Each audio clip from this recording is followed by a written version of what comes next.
नमस्कार, आप देख रहे हैं नॉर्थ ईस्ट तक। आज एक बार फिर से हम बात करेंगे फैंसी बाजार की, फैंसी बाजार के व्यापार वाणिज्य की, फैंसी बाजार के निवासियों की समस्याओं की, फैंसी बाजार में व्यापार की समस्याओं की। जैसा कि हम सभी जानते हैं कि फैंसी बाजार हमेशा से पूर्वोत्तर का सबसे बड़ा वाणिज्यिक केंद्र माना जाता रहा है, पूर्वोदय की वाणिज्यिक हृदय स्थली कहा गया है। किंतु आज भी क्या फैंसी बाजार को यह गौरव प्राप्त है? शायद नहीं। क्या कारण है कि धीरे धीरे फैंसी बाजार खत्म होते जा रहा है? इसमें जो सरकारें हैं, जो चुनकर आती हैं, जिनको वोट देकर फैंसी बाजार के लोग जिताते हैं, उन सरकारों की क्या भूमिका है? क्या वास्तव में सरकारें फैंसी बाजार के लोगों की समस्या को समाधान करने के प्रति गंभीर है? शायद ऐसा नहीं लगता। अभी हाल ही में ऑल इंडिया प्रोफेशनल कांग्रेस के महासचिव और कांग्रेस नेता गौरव सोमानी ने बोटेनिकल गार्डन का एक मुद्दा उठाया और उनके सुर में सुर मिलाते हुए हमने भी नॉर्थ ईस्ट तक के माध्यम से यह मुद्दा रखा। चूंकि सोमानी ने यह बात कही है, इसीलिए इसे पॉलिटिकल कहकर खारिज करने वाले लोगों की भी कमी नहीं हो सकती। राजनीतिक दल आपस में आरोप प्रत्यारोप करते हैं, किंतु उन्होंने जो मुद्दा उठाया है वो गंभीर है, वो प्रासंगिक है। आज फैंसी बाजार की सबसे बड़ी समस्या क्या है कि फैंसी बाजार से फैंसी बाजार का ग्राहक दूर हो गया है। यह ग्राहक दूर क्यों हुआ? क्योंकि फैंसी बाजार में रात दिन जाम का आलम रहता है, ट्रैफिक जाम रहता है। फैंसी बाजार में गाड़ियों के आने जाने के लिए भी सुविधा नहीं है। और यह क्यों हुआ? क्योंकि फैंसी बाजार में पार्किंग की व्यवस्था नहीं है। ऐसी परिस्थिति में जब फैंसी बाजार की जो जेल है, 1881 में इसे अंग्रेजों ने बनाया था, इस जेल को जब लोखरा में शिफ्ट किया गया तत्कालीन कांग्रेस सरकार के समय, तो लोगों को ऐसा विश्वास था और सरकार ने भी उस समय बार बार कहा कि यहाँ पर एक मल्टीप्लेक्स बनाया जाएगा, यहाँ पर पार्किंग की व्यवस्था की जाएगी, लोगों को दुकानें दी जाएगी, पालिका बाजार जो दिल्ली का है उसकी तर्ज पर इसको डेवलप किया जाएगा। लोगों में खुशी थी। लोगों ने सोचा कि यहाँ पार्किंग की समस्या दूर होगी और फैंसी बाजार वापस अपने पुराने दिन जो है वो लौटा पाएगा।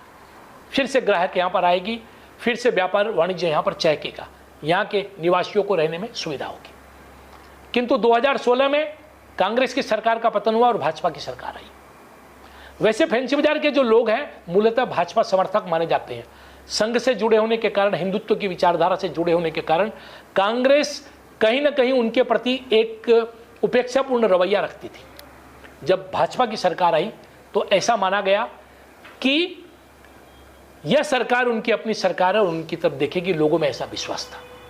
किंतु भाजपा की सरकार ने एक अद्भुत निर्णय लिया और उस निर्णय में फैंसी बाजार के लोगों को शामिल नहीं किया, फैंसी बाजार के जो व्यापारिक संगठन है उनको शामिल नहीं किया। यहाँ एक बोटेनिकल गार्डन बनाने का निर्णय लिया। 48 बीघा जो जमीन बची थी उसमें 32 बीघा जमीन पर बोटेनिकल गार्डन बना दिया गया। बोटेनिकल गार्डन अच्छी बात है, लेकिन ये कहीं भी बन सकता था। फैंसी बाजार इसके लिए उपयुक्त जगह नहीं थी। फैंसी बाजार को जरूरत थी पार्किंग की समस्या से निजात पाने की, और यहाँ पर पार्किंग की व्यवस्था होनी चाहिए थी जहाँ पर 4-5 हज़ार गाड़ियों की पार्किंग हो सकती थी। आज जब आप फैंसी बाजार में जाते हैं तो 3 नंबर 4 नंबर गेट जो है प्राय बंद रहते हैं। ऐसा माना जाता है कि दिन भर में 82 गाड़ियाँ, रेलगाड़ियाँ यहाँ से गुजरती हैं, और वो जो गाड़ियाँ गुजरती है उसके कारण अधिकांश समय ये रेल गेट बंद रहते हैं। इसके अलावा फैंसी बाजार में पार्किंग की व्यवस्था नहीं होने के कारण सड़कों के दोनों किनारों पर गाड़ियाँ लगी रहती है। बीच बीच में ट्रैफिक विभाग जो है, ट्रैफिक पुलिस, वह अभियान चलाता है, फाइन भी करता है, लेकिन इसके बावजूद भी फैंसी बाजार के लोगों के पास कोई उपाय नहीं है। बाध्य होकर फिर वापस वहीं गाड़ी लगाते हैं, फाइन देते हैं और गाड़ी लगाते हैं। इससे पुलिस को और सरकार को फाइन का फायदा जरूर हो सकता है, जुर्माने का फायदा जरूर हो सकता है, किंतु फैंसी बाजार के लोगों को नुकसान होता है। फैंसी बाजार में बड़े बड़े मकान इन दिनों बन गए हैं, और वो जो मकान बने हैं उन मकानों के कारण भी फैंसी बाजार के अंदर में और फैंसी बाजार पर दबाव बढ़ा है। गाड़ियाँ बढ़ी है, लोगों के पास अपने घर के सामने गाड़ी पार्क करने के अलावा कोई रास्ता नहीं है। आज अगर आप कुछ वीडियो के मार्फत हम आप दिखाने की कोशिश करेंगे, आप MS रोड में जाइए, HB रोड में जाइए, आप चाय गली में जाइए, 3 नंबर 4 नंबर गेट की तरफ जाइए, आप कहीं भी जाइए और देखिए जाम का क्या आलम है।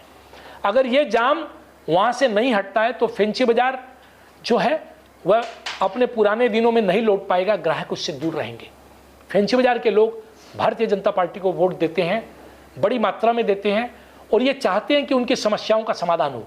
किंतु क्या भारतीय जनता पार्टी के जो नेता है, यहाँ के मंत्री अशोक सिंघल है, यहाँ से सिद्धार्थ भट्टाचार्य जो विधायक है, क्वीन ओझा जो सांसद हैं, प्रमोद स्वामी जो यहाँ से हमारे पार्षद हैं, या मुख्यमंत्री डॉक्टर हिमंत बिस्वा शर्मा है, उन तक फेंसी बाजार के लोगों की बात पहुँचती है क्या?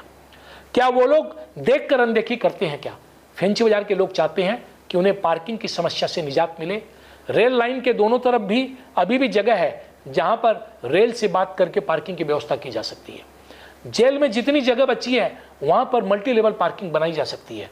पार्किंग की व्यवस्था जरूरी है। फेंसी बाजार जूझ रहा है पार्किंग की व्यवस्था से।